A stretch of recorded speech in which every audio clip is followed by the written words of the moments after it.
this upcoming week at the tail end of May, beginning of June 2024, we see that there's a lot of transits that are really supportive of collaboration, clear thinking, thanks to mainly a lot of major planets transiting Gemini at this time, but also thanks to some pretty major asteroids, that being Chiron and Black Moon Lilith, playing pretty substantial role this week. Hello friends, and welcome back to my astrology reading for the week ahead. As you can see, one of my kitty cats will be joining us for this reading, though you can only see her booty, her backside. She wishes not to be recorded, and I respect that. She doesn't want her identity to be revealed. But in this video, we will go day by day throughout the week, Monday through Sunday, talking about the top transits happening, how they will likely influence us, so you can kind of get a window, a snapshot of your week ahead. And before we dive in, I want to mention that, as many of y'all already know, we have the very first annual Aura-Line retreat happening in Thailand this June, where we're going to have workshops on astrology and really explore the Gulf of Thailand together.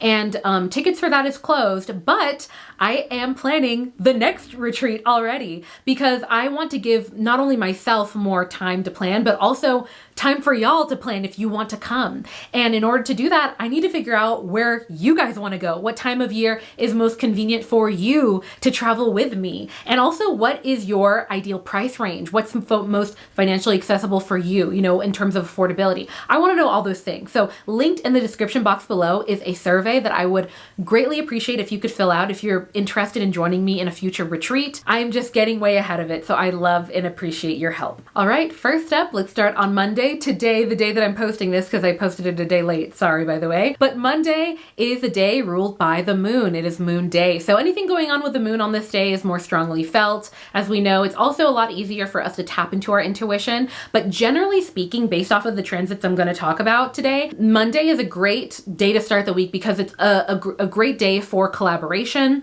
and also a great day for getting really practical in our thinking and not as distracted by like the hypotheticals and what happened last week, but really getting clear on what needs to be done in alignment with our tasks or what we're being called to focus on right now. And I say that because we see that the moon will be entering the sign of Aquarius on this day. Now, when the moon, which rules our inner world, so think our intuition, our emotions, how we tap into things around us and also process things.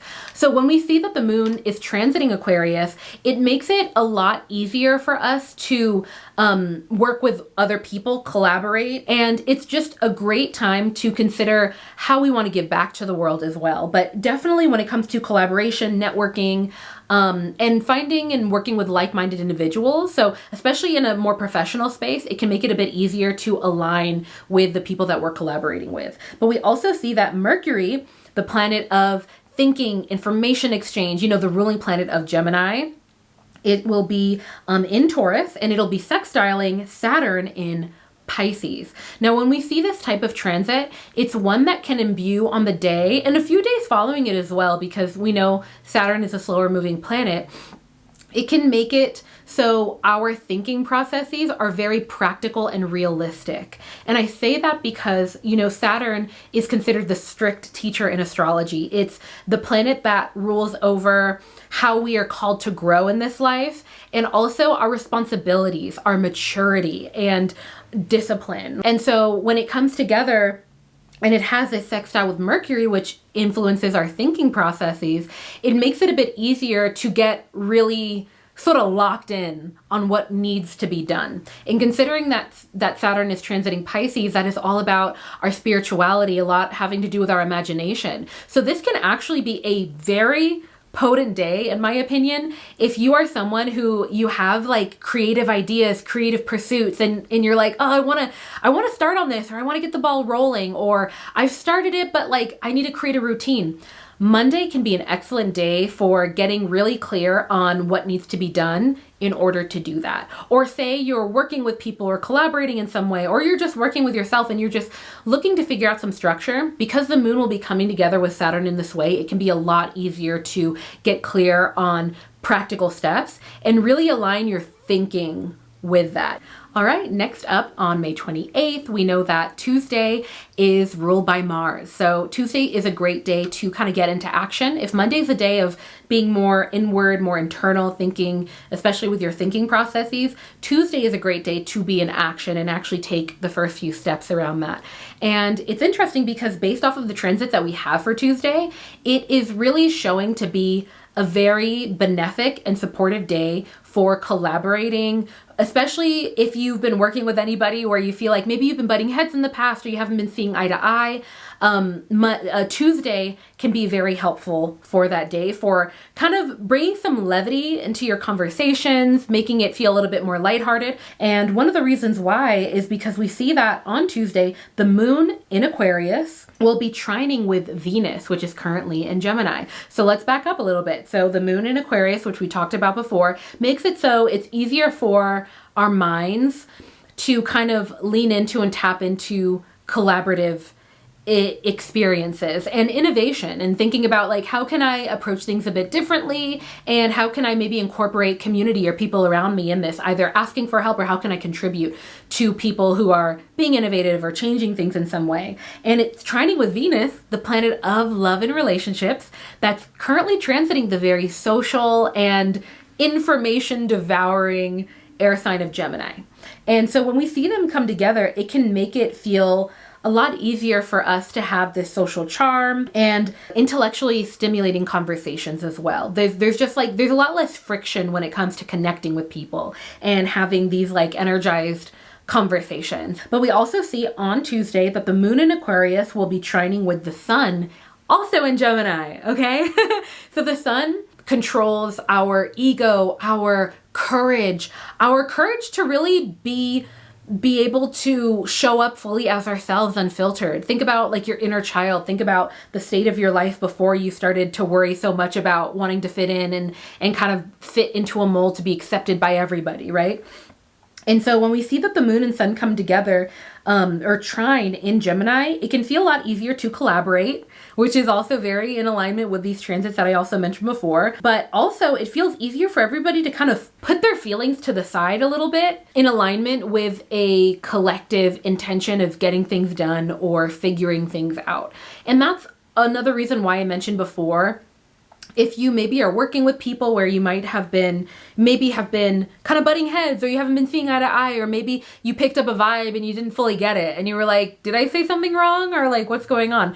On Tuesday, it can feel a little bit easier to kind of either understand where they're coming from or just kind of put it to the side for a bit in order for you guys to kind of work on something that ultimately is beneficial for you both in the long run. But that's Tuesday. All right, next up, Wednesday, May 29th. We know that Wednesday is ruled by Mercury. And Mercury is a ruling planet of Gemini. We see that there's a lot of planets transiting Gemini right now, including, but not limited to, but considering the transits that are happening on Wednesday, we're kind of moving away from more of the levity of collaboration and things flowing. And things are still flowing when it comes to collaborating, but there's a movement from the levity and kind of it's a movement into the more spiritual, sometimes even the more heavier feelings. And Wednesday can be a very potent day for therapy, opening up to people, venting, letting your emotions flow in some way. Think of even like somatic work in some way, like moving your body, allowing energy to flow, processing things and acknowledging sometimes maybe harder feelings. And I say that because on Wednesday we have Mars in Aries conjuncting with Chiron in Aries. So let's back up. Mars is a planet of action, assertion, dominance. It's considered the planet of war in a lot of ways, but also the planet of desire. So think of, those intense emotions in a lot of ways. Think of, desire, anger, passion. Mars is a ruling planet of that, right? And it's in its home sign of Aries. It rules over Aries, so it's happy in that sign. Although Mars in general isn't considered a very benefic planet. It's a little bit more malefic, but anyway, It's coming together with Chiron, which is this asteroid that is called the wounded healer in astrology. And that's because it rules over triggers and sort of potentially even traumas that we have in our life. And it rules over these experiences that are usually not the most comfortable, but ultimately it's through our own healing that we then can teach others from our own experience and help guide others through those same experiences, or helping people prevent themselves from going through what you went through. And when we see that Mars comes together in a conjunction with Chiron in the very action-oriented sign of Aries, it creates this energetic sort of theme of the day, and really over the next day or so, of healing through aligned actions. Healing through taking actionable steps to process and understand what's going on internally. And so on Wednesday, there's a higher likelihood of feeling intense emotions in some way, mainly due to Chiron, and past wounds potentially coming up, and there being some stronger emotions. So think about Mars and how I mentioned there's passion, there can be anger, there can be desire in a lot of ways, and a lot of that can be coming to the forefront of your mind or of the collective's mind. You might notice it coming up in other people, but ultimately what will be most helpful if you have these experiences will be leaning into really these Gemini communicative themes on Wednesday. Communication, articulating, processing, getting it out. And that doesn't necessarily mean that it needs to be with other people, but it can be really helpful to get it out in some way, whether it's transmuting it through artwork, through music, through painting, through drawing, through writing. It could be creative writing, anything like that to kind of process it in some way. And then we also see that the moon on Wednesday will be entering Pisces. And the moon rules over our emotions, our intuition, how we process things internally. And it's going into the sign that is all about our deeper emotions, all about our intuition, all about our imagination. It's a water sign. Water is the element of emotion. And so again, holding space for our emotions, allowing them to flow, is ultimately what will be very, very helpful on Wednesday. Now, though Wednesday might feel a bit heavier for some of us, on Thursday, we have a nice window, a great window of kind of what to do with that energy in a lot of ways. It's like, okay, I processed it. I'm maybe understanding it a bit better. I'm finding a bit of clarity, maybe through speaking with people or talking or writing it down, journaling in some way. On Thursday, this very lucky day, Thursday is ruled by Jupiter. This is May 30th, second to last day of May. We will have a very notable transit that makes it easier for us to kind of like see a new path in a lot of ways, see a more innovative perspective. And what I mean by that is we see that Mercury in Taurus will be conjuncting with Uranus in Taurus. And this is a type of transit that can bring about these surges of almost like epiphanies or new ideas or innovative, unconventional ways of thinking. And I say that because, Mercury rules over our thinking processes and information exchange, and Uranus is the planet of abrupt changes, abrupt shifts in our life, beginnings and endings. It's really the planet that rules over a lot of that. And when we start something new, when we have a new experience, it's almost always tied to new approaches. I'm sure you've heard that saying that I'm about to butcher for the millionth time, but it's that you can't expect different results without different actions, or you can't have the same actions and expect different results, right? So it's about doing something completely different if we want to experience something completely different. And sometimes it's uncomfortable. Sometimes we don't know if we're doing a little bit too much or not enough because we're trying it for the first time. But it is ultimately only through trying something for the first time, being bad at it, accepting that we're not going to be good when we approach something differently, that we get different results. And it's really that understanding that helps us with evolving so much in this life, because naturally as humans, we love the familiar, we will love the predictable. That is the epitome of our comfort zone. And so on Thursday, when we see that Mercury in Taurus conjuncts with Uranus in Taurus, it's this opportunity, if we hold space for it, where we might notice whether it's people coming to us and mentioning these things or it's coming up within us, us realizing, oh man, I could try that from a completely different perspective. Like, why didn't I think of that? And it's about actually implementing these downloads that you might experience on this day. But just know that it's a very beneficial day for that reason. Next up, on Friday, May 31st, the last day of May, by the way, which is crazy that we're already through May. Like, oh, time is flying. But on this day, we don't have any major planets, but we do know that Friday is ruled by Venus. It's a day that is just perfect for love, relationships, going on dates, going out with friends, just really having connections of the heart in any way, shape, or form, really fortifying, nurturing, pouring into our relationships is very helpful on this day. But we do see that the moon enters Aries, y'all. So I find that really interesting. So if you think about the course of this week where it's like, okay, I'm able to work with people on something, I'm able to maybe like make these appointments, there's easier flowing energy with working with people. And then maybe, I think it's on Tuesday that we maybe have some heavier emotions where we're kind of realizing these things of like our past, like past triggers or things that we're working through in some way. And then Wednesday, it's like, oh my gosh, like I have a new perspective of how I can approach this in some way. And then on or maybe it's Thursday, but on Friday we have the moon going into Aries, and it's really imbuing this sense of energy where we feel a little bit more energized and a little bit more confident in speaking our truth, speaking what's going on in our inner world, and also looking out for ourselves and taking aligned actions with maybe some of these innovative ideas that have popped up.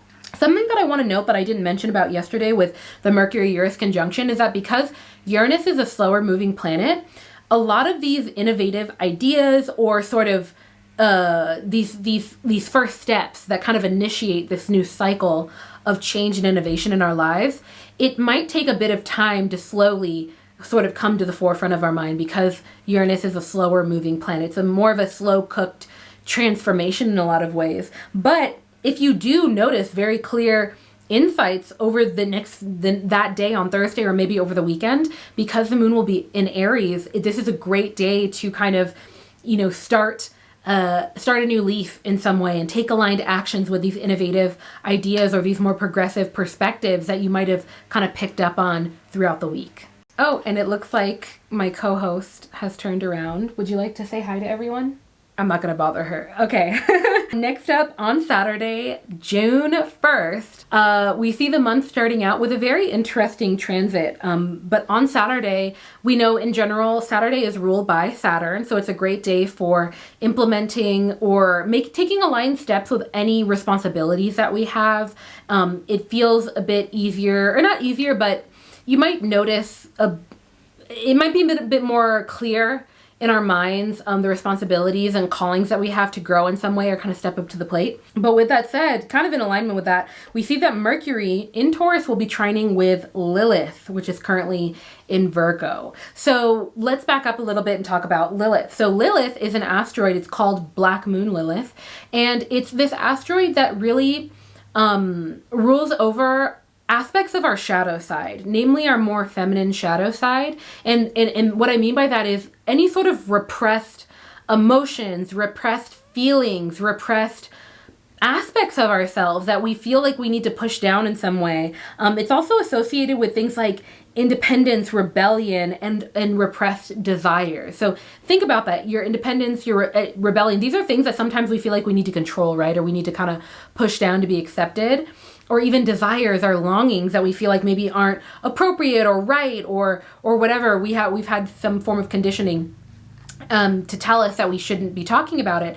And when we see that it's not only in Virgo, which is really a very divinely feminine sign, and it's all about balance. It's this earth sign all about balance. But we see that it comes together and it trines with Mercury. This transit is all about speaking your truth. It's really the type of transit that will likely usher in experiences where you are clearly being asked to speak up, whether it's speaking up to tell somebody, hey, I don't like this, speaking up to say, I really like this. I want this to happen again. Like maybe you're on a date or you're with friends and you're like, oh, I don't want to come off too strong, repressing your desires.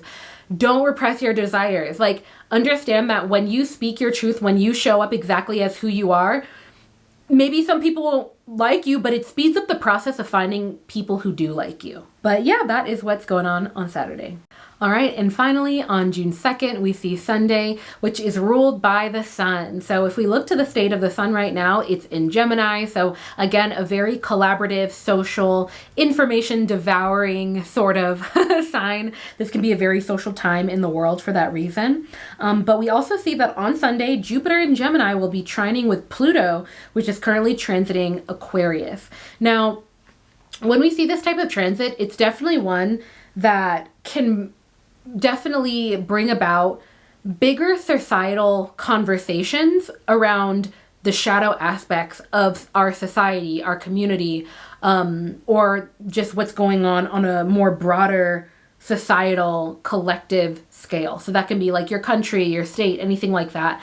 And really like sort of the underbelly, sort of shadows, and how we can improve upon those things. And I say that because we know that Jupiter is this planet. It's not only a planet of luck, but it's also a planet of expansion. And what I mean by expansion is that for good, for better or for worse, because sometimes it's not always about luck, there's an expansion in the realms that Jupiter is like involved in with another planet. So we see that Pluto is a planet of change, but change that has to do with like breaking down old structures, breaking down the shadow aspects and reconstructing them and transmuting them for something new. But in order to do that, we need to look at what's not working. We need to look at things that have been pushed down, swept under the rug, ignored, in order for there to be change. And Pluto is in Aquarius, which is the sign that's about the collective, which is all about innovation, which is all about collaborating as a community.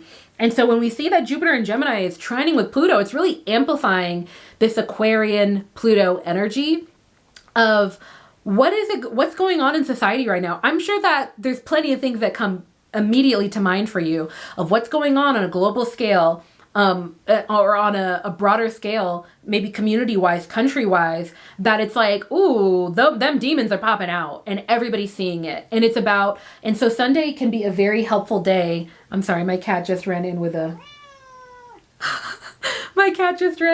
toy. Baby girl, I'm working. But ultimately, this can be an excellent time for collaboration, but namely researching, learning more, educating ourselves on what's going on in the world. But we also on Sunday see that Mercury in Taurus, again, will be sextiling Neptune in Pisces.